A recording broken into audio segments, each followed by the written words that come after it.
thank you so much for coming. It's a pleasure to have you here.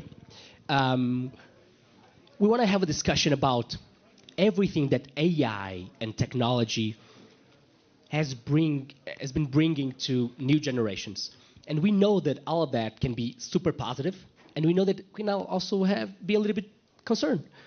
The discussion that we actually want to have is how can we, through the different tools of gaming, music, leadership, sports, turn it around. Make AI be a good thing, have a positive impact in next generations, and not just the bad things that we know that can happen. Every new technology brings those, and this is the conversation we want to have. Just to start introducing ourselves, my name is Ed Santo. This is Farananji, Ignat Bavrovic, I'm sorry. And I want to ask you two guys to introduce yourself.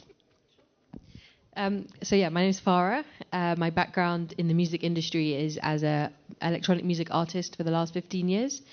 I'm also a podcaster and curator at IMS in Ibiza, which was started by Pete Tong. It's a music conference that explores many value pillars around technology and education and wellness.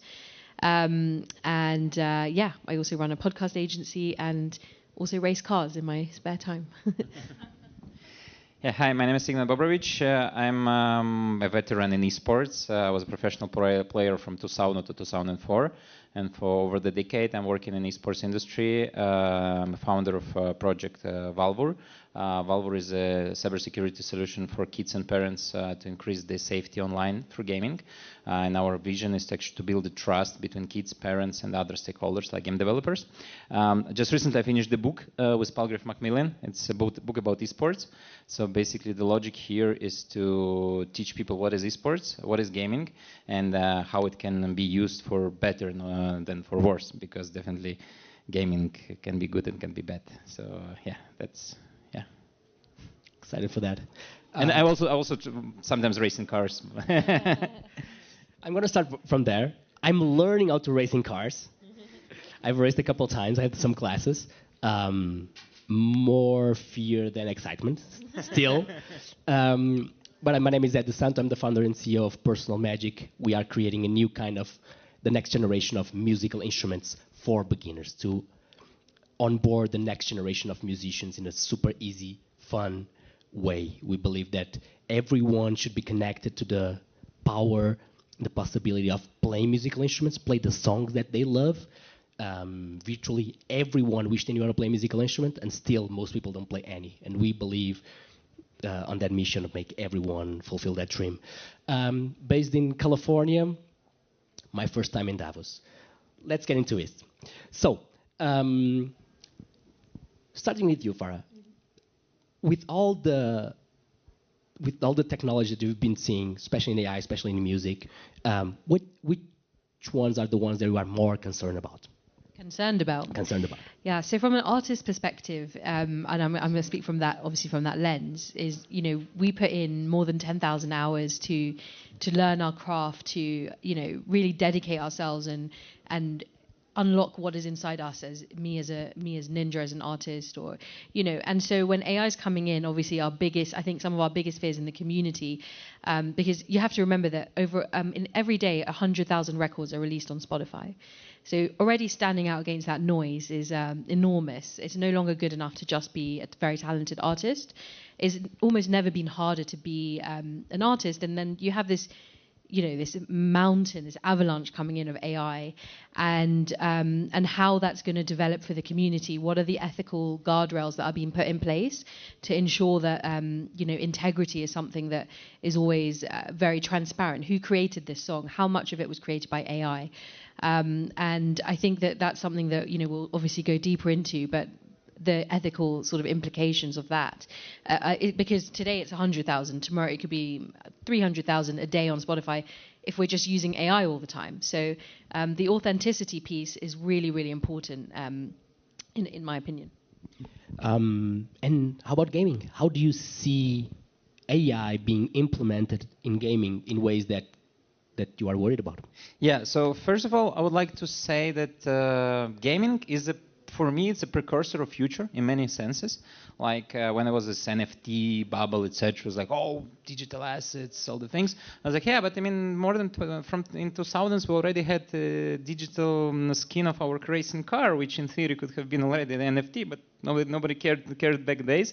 The skins in many games cost a lot of money, and these things are these are digital assets, which actually makes sense. NFT, for example, is still like. There were some few hypes, but where are now the NFTs? So, and the gaming should be used as the precursor and should be used as the thing as a polygon, as a test platform. When we speak also about AI, in many things in gaming we had already kind of AIs. You could speak with the hero. It was not that sophisticated, but it was pretty good. And also my esports was sim racing. In sim racing we had the companions, the competitors who were actually good, and we were learning from them. So gaming, it is a platform to understand how future could look like. And now speaking about the current application, how I see the AI now. So there are two layers probably to speak about. First is I think that the whole concept of creation, and gaming as a part of the creation, can be fully changed. What do I mean under that? For me, what is happening now, I started to understand what can be actually Web3. And I compare it to Web 2. For example, when Instagram arrived, for example, and Facebook, etc., we all kind of had our pages. We were able to put our pictures online.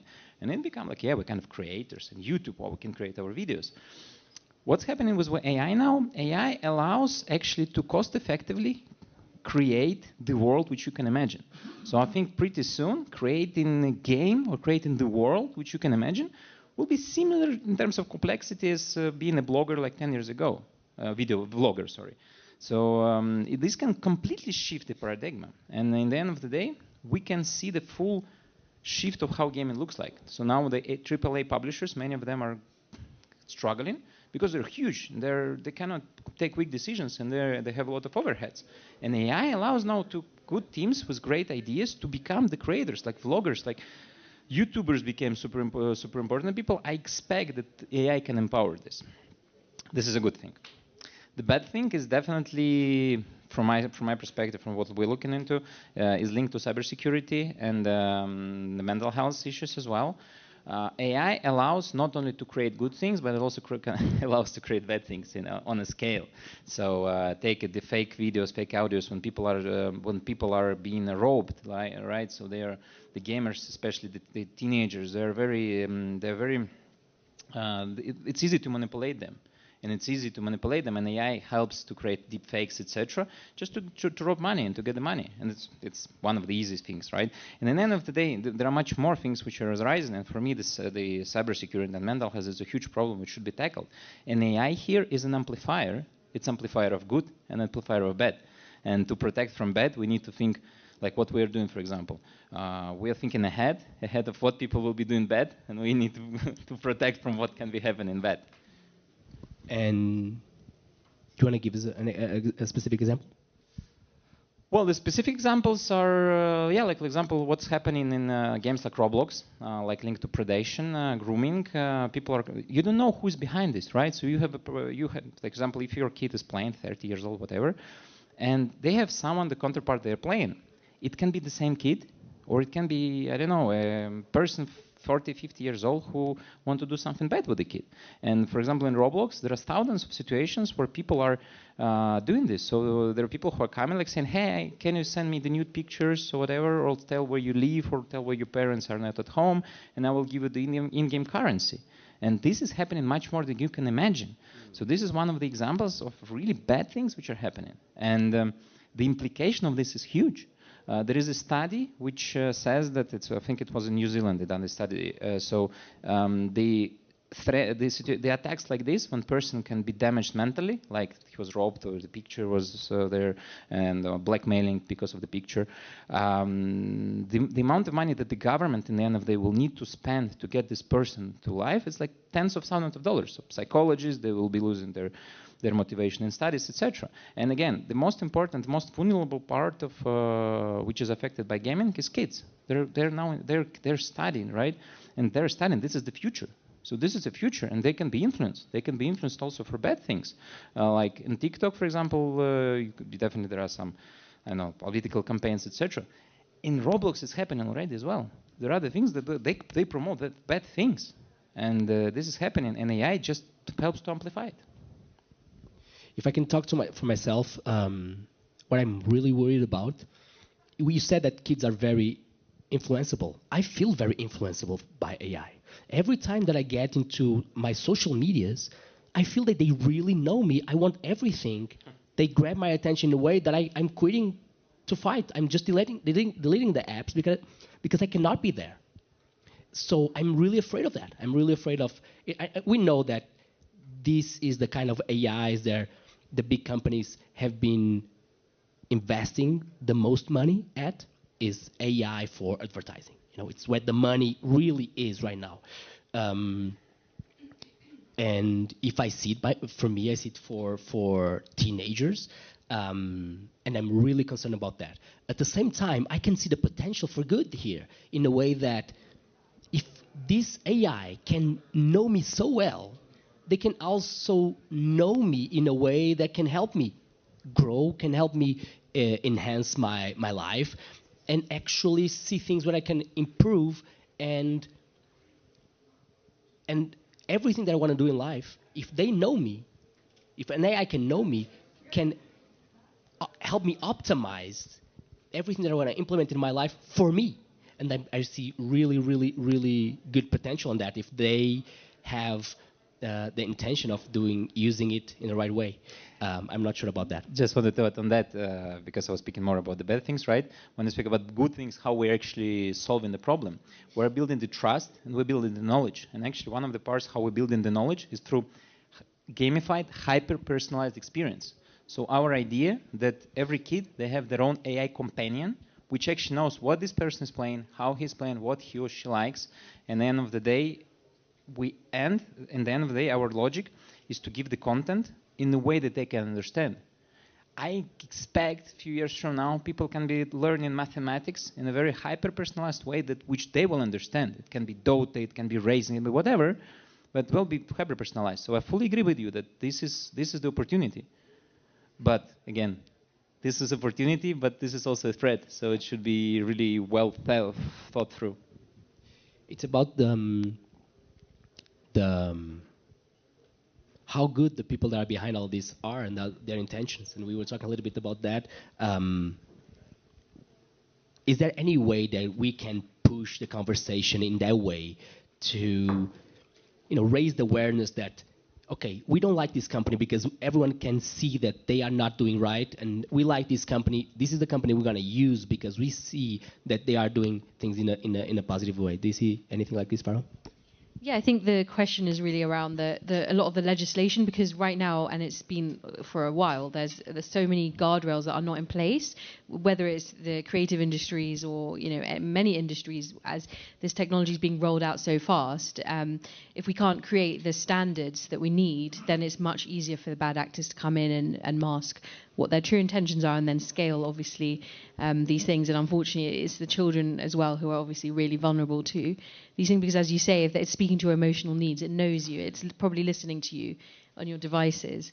And I think what's really important to remember is, like, we've never been so connected but yet so disconnected in a way, especially the future generations who are growing up with this. And so we need to understand, like, how can we use this technology to enhance our creativity and not actually replace it. So I wonder if you have any thoughts on that. Definitely. I think that AI can definitely be a huge enhancer for creativity. And I believe that creativity is actually one of the biggest tools that we have for mental health. It's we can retreat ourselves through creativity. I see the power in me. I see the power in people around me, and a lot of teenagers. And definitely, if AI can enhance creativity, AI can enhance mental health. I have no doubt about it. Of course, there are some people that are trying to make AI replace creativity, and I guess that will always happen.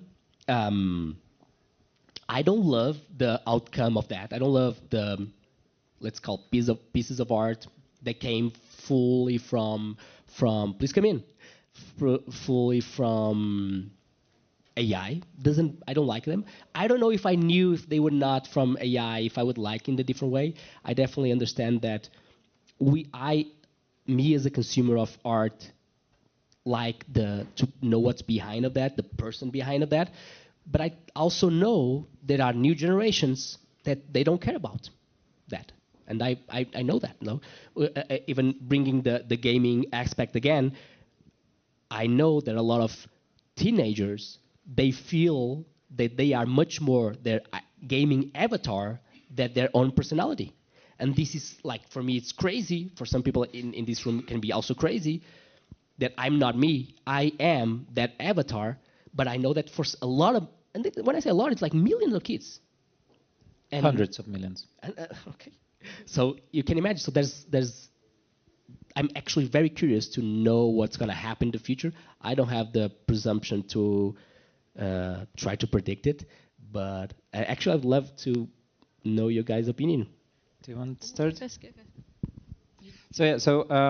First, my answer would be again probably 2 layers, because I wanted to get back to whom we can trust, right? And that's a very interesting question, because we are now in the trap, to me, because everyone's speaking of Web3, decentralization, which is big question mark. Is Web3 is about decentralization, but there is attempts to say that we're about decentralization. What happens then? Then no one controls the things, and is it good or bad? Well, I don't know, and that means that people with resources, they can actually do some bad things in the end of the day if they want, because there is no authority. I'm not saying that it should be government, but probably Web3 is an utopic idea. And this is why, for example, but I'm not saying that we should regulate the things, because this is also bad in the end of the day. And I don't know what is the best approach. And just to finish about the regulation, I just wanted to share the experience about how AI regulated in the world. In most countries, it's not even yet regulated. And there is EU AI Act, which in a sense, I'm still trying to understand was a good idea or not to pass it. As far as I know, they really wanted to make to pass this law before the parliamentary elections, because otherwise they would not do it. And the law is interesting. It's kind of protective for people, but we forget that the world has changed, and we cannot protect ourselves from the threats which are coming from outside of European Union when it's about the technology. So what is happening? And for me, it was an experience in my project. We've been talking to lawyers, and they recommended us to delete at least half of functionality, not half, but still important part of the functionality, because it can be under the EU regulation, can be in a regulated zone. And then I understand that in the United States they don't care. In China they don't care. What will happen? So we kind of try to regulate the European market, and we end up being 20, 30 years behind from the companies from outside, which can actually then do the things which they want to do. So yeah, now just to come back to these avatars and how it can look like in the future. Yeah, that's an interesting story, that people are hiding behind these avatars, and they are creating. In the end, they were hiding, right? And we're creating this digital identity. Is it good or bad as well? I think it should be the most important thing is that the balance should be found, and the balance should be found between real life and digital life. So I can tell you that gaming can help. And from my personal experience, when I was at school, I was a victim of bullying. It was I was really in depression, and I mean, going back to school was super painful. And what has helped me? I started to do esports, I started to win competitions, and I actually started to become the person. So in the end of the day, I developed my digital avatar, and I completely shifted my life. So to me, the development of the gaming can be good if we find the right balance of trust between the stakeholders, right balance of digital and and real life, and the balance between motivation there as well, right? Because what's happening in gaming, the addiction, right? People tend to spend a lot of time with devices. It is not good, but you cannot forbid it. I mean, if parents are trying to forbid playing, they will only break the trust between kids and parents. And what also, for example, what we see, if parents try to forbid playing, what happens? Kids will understand how to cheat, how to create a fake account, how to find another device. So we only teach them how to overcome the measures and why it is bad. If something bad will happen, if they're hacked or something bad is happening, they have double motivation not to say you, because they already cheated twice, right? So they didn't tell, they hide the fact, and then they hacked or something bad is happening. So this creates huge risks and huge problem in the end of the day. So again, gaming can be good, digital avatars can be good, but there should be a right balance which be found. And this balance can be found through regulation. This balance can be found through technology. It can be found. It should be found by the balance of everything. And to me, I think that the governments can play the role. It should not be regulating. It should not be forbidding. It should be educating. It should be helping to understand. Like, for example, in Estonia, we've been working with Estonian Cybersecurity Center, where they financed our program where we explained to parents and to kids what is cybersecurity, how it can be done, and not in a boring way. If you do it leaflets or you do the boring video, no one watches it, especially kids. It should be gamified. I agree, and to create that balance, I think we all need to really understand on a deep level what our strengths and weaknesses are, because in the future, I mean, getting a job is harder and harder, right? Because we are being replaced by AI, right? And so when I think about it from the lens of the music industry and the threats or the worries that the artists are kind of facing right now is, really thinking about creating almost a team within like an AI team that's working for the artists, because when you look at the artists, they've got around 16 people that actually work to make the whole thing kind of come together. And that pressure is on the artists today before they get signed. So you're your own agent, you're your own lawyer, your own accountant, and it's really overwhelming because you have to navigate all of this. And obviously in today's world, people really want to know who the artist is. So you have to continuously pay attention to your social media, and it's probably the part that most people, whether you're an artist or just generally a creator, hate the most, is constantly thinking, I have to capture this, and then you're never really in the moment to experience and be present with what that is, because you're always thinking how to capture it. And I think that's where sometimes the pain points can be solved through AI, because obviously we can create so many great things, from using ChatGPT to come up with marketing copy.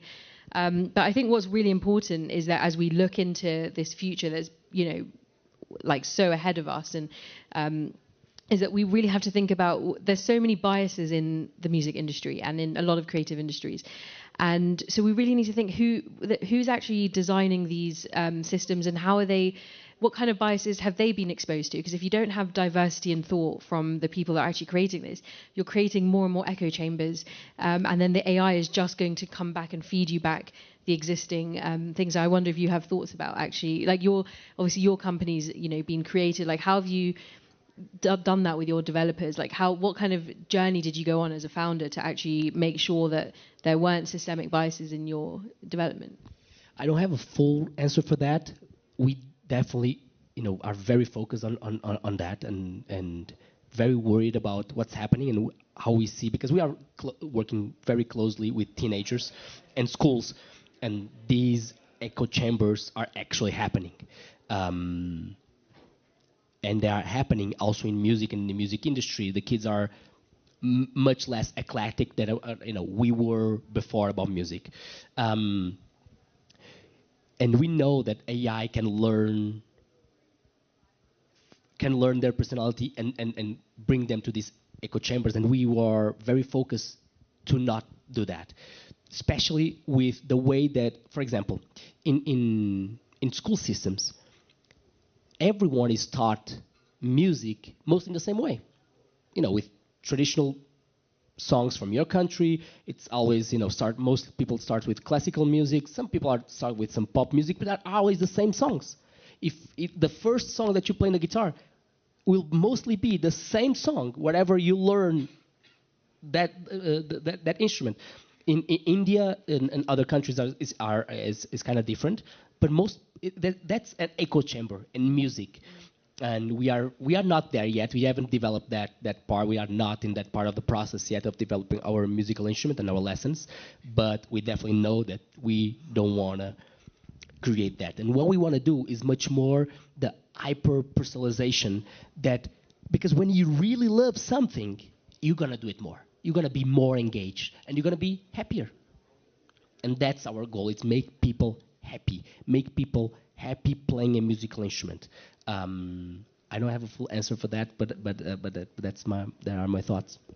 Just probably to continue on that, and this is on the positive side of AI, right? So so AI allows, from my understanding, it democratizes a lot of creation. Some people have an access to tools, instruments, or education, some not. but lots of people are having great ideas and great thoughts. And to me, yeah, if rightly used, AI can allow to this co-creation in a hyper-personalized way, and it can help to amplify, right? But what happens as well, that the creations in the end of the day will become commodity. And this, if you allow me, this is why I wanted to speak about Web 2 with Instagram, YouTube, right? When you were starting first, well, it was easier to raise the audience. Right now, I mean, you create an Instagram or YouTube, I mean, it's very difficult to be unique. And now with AI, it will be also pretty difficult to be unique. If you create a game, if you create the music, if you create a video AI generated, now you can do it, right? But the more people, in theory, the more people will be doing this, the more it will become commodity. And then the question is how to become someone who can be really famous or who can be really known. And do we need it actually? So in the end of the day, probably people will be creating their own communities. They can be the game which will be played between the classmates, and the people will not be playing back things. Or the same with music. Probably people will be co-creating the music, which will be not music which everyone knows, but there will be music which will be only for this family or for this group, and they will be enjoying this. And it can become, yeah, very decentralized. I just want to add one more thought on that. Like, we are very focused on one thing. That is, we know that when you get out of the box of, the echo chambers, we can create new musical genres. And we are focused on how can we do that? How can we give just creativity and all the tools for an open mind? And how can they create a new musical genre? How can they shape the future of music? And we believe that if we can actually get out of these biases, we believe that we got in the future many more musical genres will come up. I really believe that. One question that I have for you guys is like, do you think that the systems, the infrastructures, meaning school systems and parents, are ready for what's actually happening and for themselves and their kids with AI and the new technologies? And do you think they are ready? You go. No, go. Okay, so I think that we all know the education system is one of the last to get revolutionized, and it's just extraordinary because how are we still here adopting a system that was created over 100 years ago?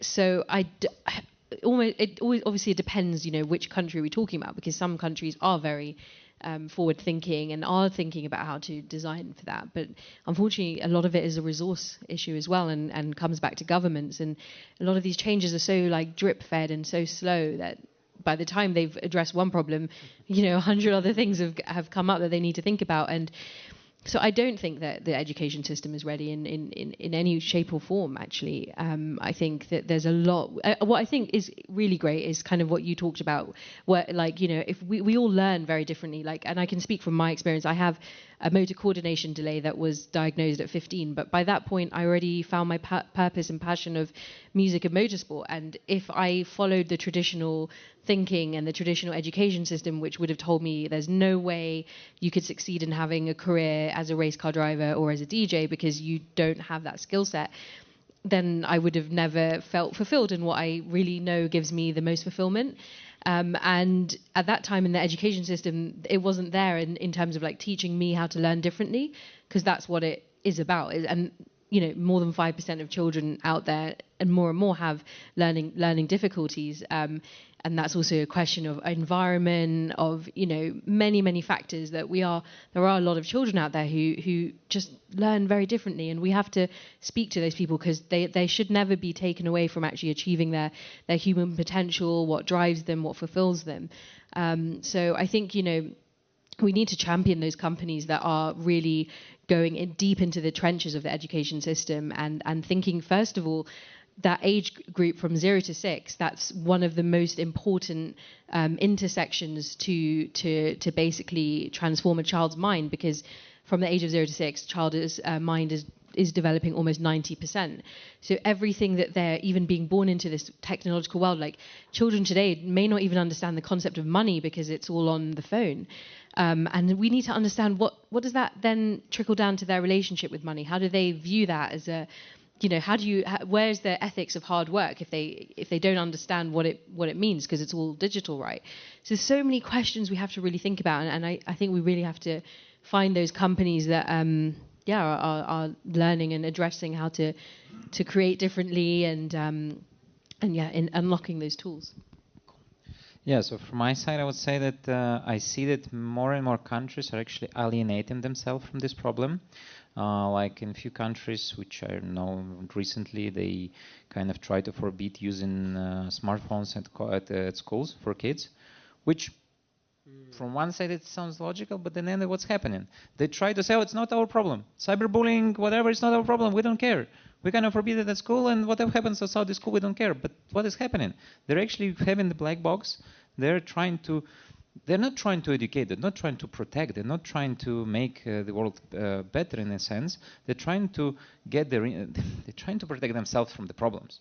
It's much easier to say, hey, we don't care. That's fine. Cyberbullying or hacking, it didn't happen here. It happened once they were out of the school.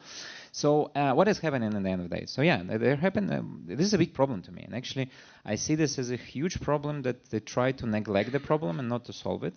Not every country is doing like this, but I think even in UK, I was talking to some schools, and I think it's not on a national level, but there are other schools which are trying to say, hey, it's forbidden to use the devices.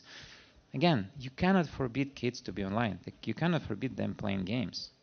What you will do is just forbidding will just create more problems. You should be more educating. You should be more making things understandable and achievable. And this is what we're trying to do with our program. So we have the solution for kids, definitely the app. Then we have for parents, where we try to explain to parents what is it, how it's working, how to work with this, and also for schools. But the problem with schools, they're very reactive. They're like, it's super difficult to work with them. I mean, they kind of finance this, and they don't even want to do this because they say, hey, we don't allow phones at school, and that's fine. Yeah, and I believe that this is the alienation of the problem. At the end of the day, they should take more care about this and to explain.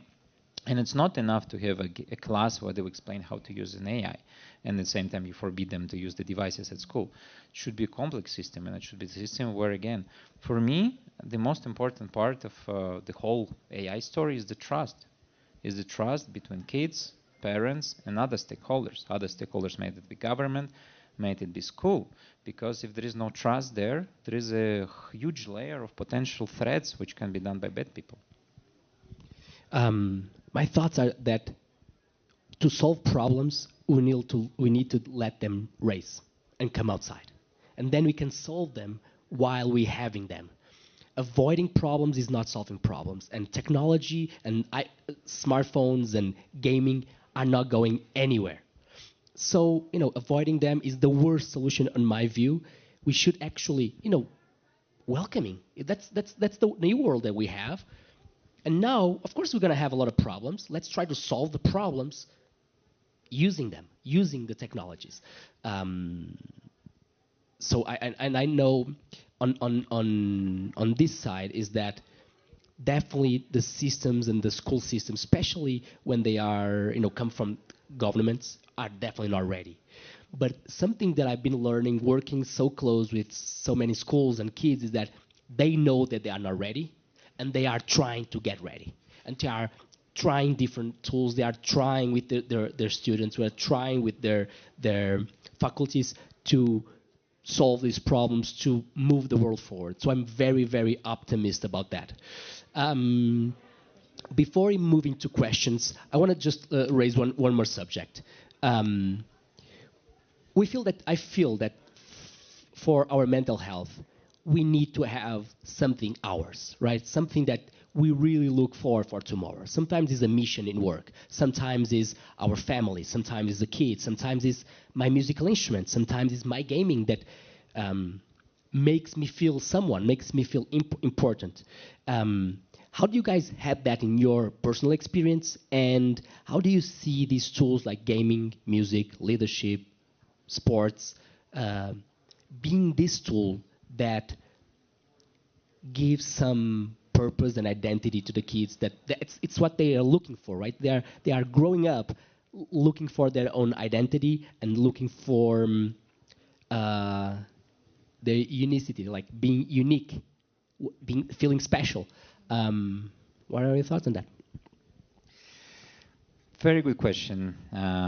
I think that identity, like for us, it's a good question because we've been working on the kind of defining the identity for gamers subject for quite a while. My initial project was called Passport.gg, Passport of a Good Gamer, and the Passport of Gamers. So we've been thinking about the way of identity.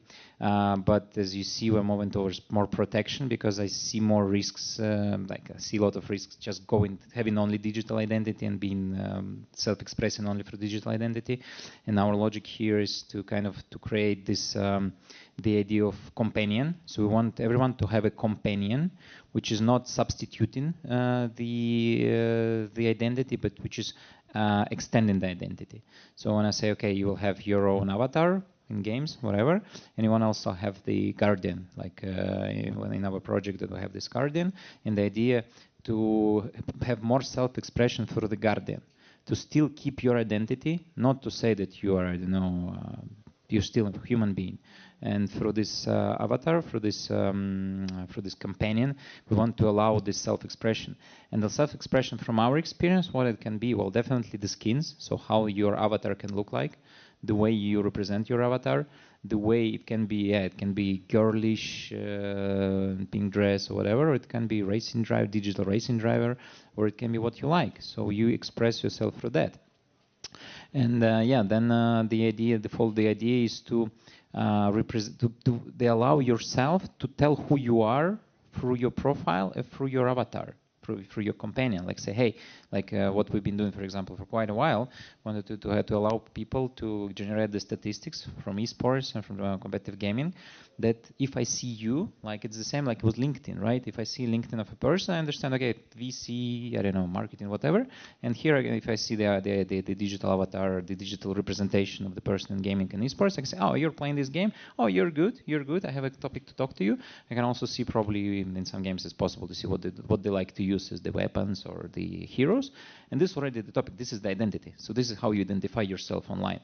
And for me, gaming is definitely one of the most important platforms to express, because like there is statistics that more than 50% of kids are using teenagers in a broader sense. They're using gaming as the main socializing platform. So people now care less in the end of the day how they represent themselves in the real life than what they say, and how they look like digitally. Doesn't mean their fault, definitely it's about avatar, but as I said, for me, I don't want it to be only avatar. I want people to still keep part of their identity while creating the ability through companion to provide this identity. Can you repeat the question again? So, the question was about the having something to be yours, to be like, I guess for you was a lot of racing cars and was racing cars and music, right? That made you feel a purpose in life. And how do you see that the importance of those things and having those things, and what tools can we have as adults and kids to take care of our mental health? Yeah, I think the first thing is we all, we know we're in this digital world, and it's been said time and time again, but we need to always go back to being grounded to nature, because there is a balance, and there has to be a balance. Otherwise, the worst things that happen is that our future generations cannot communicate with each other because they only communicate on a digital spectrum, and that's just the worst thing that's going to happen, because you will not be able to walk into a room and know how to and understand a human being, and that's I think the biggest fear, right, for probably parents and it's also sad to see. It's like there's a soul that's been sucked out of somebody because they just can't have that that human empathy and understanding. So yeah, it's first of all, and of course the system is a trap. So the system distracts you from your purpose, from unlocking it in the first place. And so we need to be aware that, yeah, we are in this very overwhelming, sensorially overwhelming space, and remember to breathe and find, like, what is it that really fulfills you, and then how do you go after that? How do you make your passion, your calling, and how do you live each day that you don't feel that you're here just to work and just to be a slave in the system, because that's not then that's when we see the worst of humanity coming out and doing terrible things to each other. And so, yeah, I think that's really important, is to figure out what it is. So you think that socializing through technology is one of the solutions that you see to not become those robots? No, I think, look, it's great that we have technology to socialize, but at the same time, who here doesn't feel some level of anxiety when they open up Instagram or TikTok? Because you're constantly, whether you realize it or not, you're constantly being compared. You're constantly being judged. You're constantly thinking, how am I presenting myself to the world? If I put something negative or, really say, how the day was, whatever that moment is, people are going to have an opinion of you. And especially if you're a thought leader or an artist or, somebody that has this big following and is continuously trying to build that, by being the negative Nancy, you're not, and being maybe true about what's happening in your life, you're not going to get more followers, right? It's all about where you were and the gram and, all of that stuff. So at the same time, networking digitally is important and it's great because you can contact people like you could never before. But at the same time, we need to understand how to understand each other on a human level and not get trapped by maybe that person who's talking to you from a screen who actually has really dark intentions towards you. And if you can't understand people, and you don't have fundamental people skills, then you won't understand how to navigate that. And I feel that we already know these people, right? We all know people that have been spending too much time on their computers, and they are already, awkward in a way. They lack social skills. So we know that if this keeps happening or even growing, will be just even worse. We'd like to open for questions. Anyone? Yes, please. Maybe for you, Ignat, I'm an investor in mental health. So you understand from you the government is not the solution. We have to educate parents, educate kids themselves, but you're part of the system as well, right? And what do you build in your game so that you avoid addiction, suicides, for instance? Well, we're not building the game. We're building the game. We call it gamified security layer, which consists of the app for kids, where they have the gamified way to educate themselves about the problematics. Like one of the things we educate about cybersecurity because we believe it's important, and we have the content, which is also personalized for AI. And when they learn the content about cybersecurity, we give them shield. So it's like in a game. So in the shield, they develop the shield in their app. Then if they do something important with the, let's say with an educational system or branding or government gives something as a content, they also pass the test and they get the experience. Then the experience can give them some opportunities within the ecosystem. And then there is a gold. Gold comes from the parents. Our idea of building the trust is following. We want to give the parents the tool to say, hey, you want to play games, you want to get euro or whatever to play the games, okay, I can give you money, but I want to know what you're doing. I want you to be transparent what you're doing. I want you to understand the risks which are there. So for example, like onboarding, like for game developers, which we're providing is the onboarding tool where they can see what, like the kids can understand the risks, they can watch the videos. Parents will be kind of happy with that, and then the parents can also link the given money to kids for playing with something. So, for example, they can say, "Okay, make the dishes or pass the test on mathematics, and I'll give you €10," and we automate this interaction. So, in the end of the day, when we give the opportunity, for kids to have a motivation to share with parents what they're doing, for the parents who are bringing kind of peace of mind, to feel that they're protecting somehow, that they're contributing to the protection. And also we want to have this, we want to disconnect the financial ecosystem of parents from the attacks, potential attacks, because like if it's the parents' card connected somewhere and the kid can give it somewhere in the game to some bad people, the impact can be really painful. So our idea is to link the things with gaming within our ecosystem. For the parents, the dashboard, so we have definitely this task tracking, giving the tasks. Then we also have the dedicated content for them to understand what is happening. We have now we have the trained SLM, which is about cyberbullying, cybersecurity, where the parent can ask the questions and to kind of get the feedback and get the it's trained very specific SLM towards cybersecurity and mental health issues in gaming. What we are also developing, but here we get into this legal trap. The developing the tools to predict and prevent the risks which are happening online.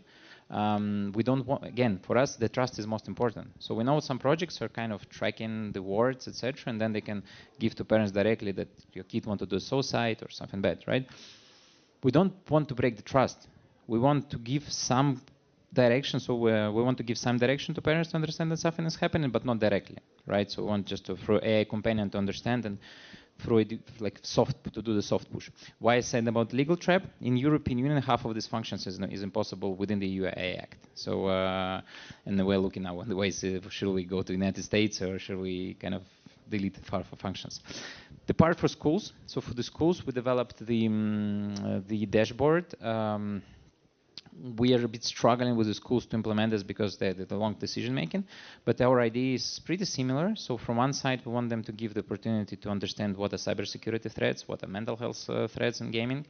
Also to integrate softly esports in the schools where they can, because esports, when it's rightly approached, it can really help fight the bullying and improve the studies. There are the studies which shows that if you integrate properly esports, it can help.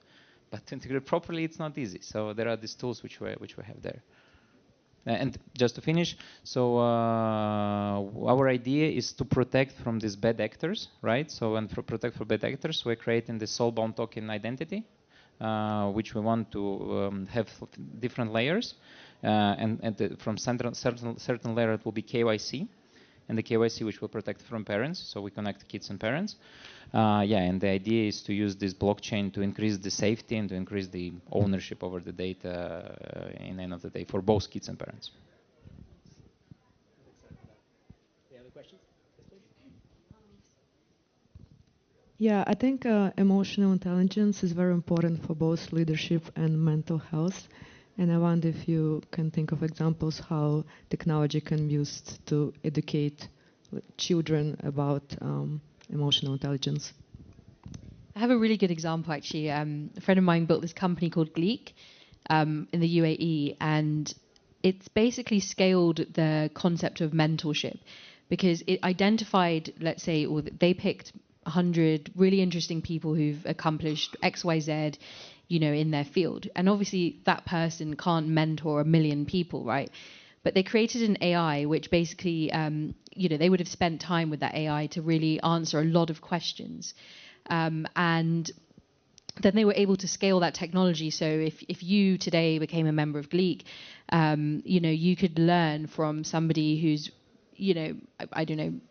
somebody who's a really huge successful leader in the world and think how they think. And basically answer how they might answer, the question. But you may never have access to that person, but you're learning the ways that they might approach difficult leadership situations, because a lot of the situations are about learning about the emotional intelligence aspect in many different areas. So I think that was a really great case study because it's solved a problem and it's kind of scaled it in a really huge way and given access to something that you wouldn't normally be able to get access to. I don't know if you guys have any other. So I've been a student of social skills. I've done multiple courses. I've done boot camps. I've done retreats just for social skills. I've been, reading all the books and connecting, even having one-on-one coaching during months for social skills. And I always thought about that, how can we create a technology, a game, something that we can make this more scalable, these lessons, this learning. I haven't found that because I believe that will be possible. I don't believe that AI or technology can actually yet mimic the human cues. How you feel comfortable, how you feel trapped, how you feel anxious for you, because a lot of social skills, that's the relationship between us and the other people, it's a lot about us. So we need to learn a lot about us first. I bet there are a lot of apps that can help, and especially with a lot of mindfulness and self-consciousness. Like, how am I feeling? My emotions. And kids I've been learning how to understand their own feelings. But actually really effective, that I can see this person, I know that he didn't have great social skills. He used this technology, and now this person has social skills I haven't seen. Just to add from my part, I think that pure gaming has it's difficult for pure gaming and pure AI with disconnection from the real world, or some engaged things that can train the leadership. But I think that gaming AI, which when it's combined with something, it can be a great opportunity. But probably music is also good, but I don't know much about this. I know about esports, and what esports brings. Now we're negotiating with partners which are doing in Asia the projects where they use esports actually as the tool to bring up the team together to do something. Like, for example, esports in a big sense is competitive gaming in esports, as people are competing against each other. And it can be competing like on a very local level. It can be, we can find here, I don't know, PC, and we can try to compete with you, and we will it can be an icebreaker where we can start speaking.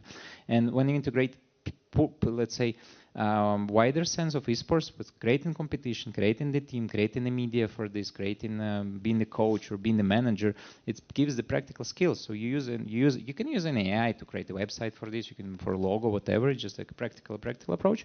But at the end of the day, you do something which is understandable, fun, and the technology here comes on top. And definitely it's a way to train leaders. In esports, you train actually leaders because it's about competition. And if it's a school competition, you still want to be number one in the school. It will already give you something.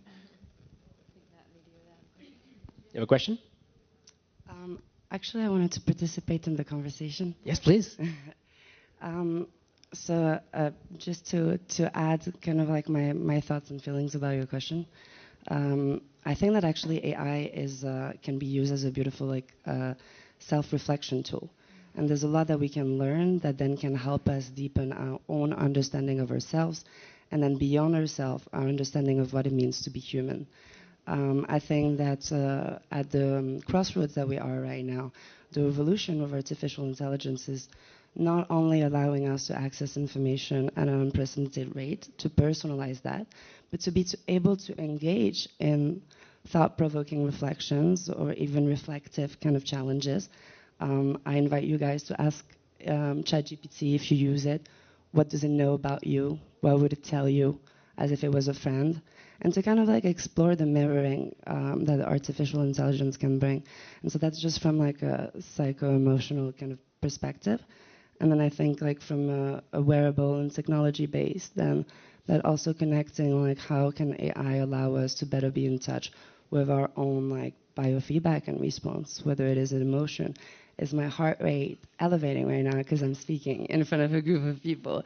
I'm aware of that and I feel that in my chest, but just like in general, like what does that mean? And how can I learn from the data as well that it's communicating to me about myself, and potentially even offering optimizations, guided meditations, ways to guide that. So yeah, and then in terms of creativity as well, right? I think art is a tool for self-reflection and ultimately as well the commentary and reflection we have on society. And so whether we explore with technology and discover new things, we end up learning about ourselves and about the world we live in. Yeah, thank you for the comment. I just wanted to add on that. I do agree with you that this reflection tool can be really great, and this is like a companion which we have integrated this kind of, we're looking into this. But what I'm afraid of, and I don't know how to solve it yet, it's that the AI can be biased, and AI can have its limitations, and in the end of the day, how will you train this AI model, and how you will train the specific model? Should it be personalized, which is good, but it also can be too biased? Is it generalistic? Can it be, we're all different humans, right? So I think that we need to find the proper way before we can really make it on scale and to trust this tool like completely, I think we need to understand how to how to decrease the biasness and how to make it because I think from the bias it can come a lot of risks which should be tackled. Do we have a session after that? I'm sorry. Can we talk outside? Yeah, I'd love to talk outside. We really need to wrap up. Guys, thank you so much for coming. It was really a pleasure. Thank you so much. Thank you. Thank you so guys as well. Obrigado.